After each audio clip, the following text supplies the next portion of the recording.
For someone na talagang may following or a public figure like you, a singer, na pinaparoon na maraming tao, how do you actually deal with negative comments or bashing sa social media? Nung mas bata pa ako, nire-replyan ko sila talaga. To the point na meron na pong social media manager kasi nga hindi ko ma-handle yung stress. Nagpahinga pa ako before nun sa YouTube kasi masyado pa akong madamdamin. Pero ganun ba talaga pagka February?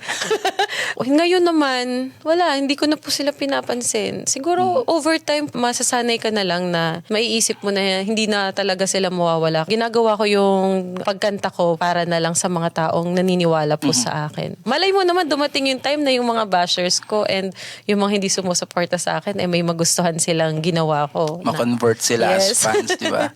Yes, So, ang that's key is, right. parang, wala, huwag mong pansinin, di ba? Just focus on the wag good. na.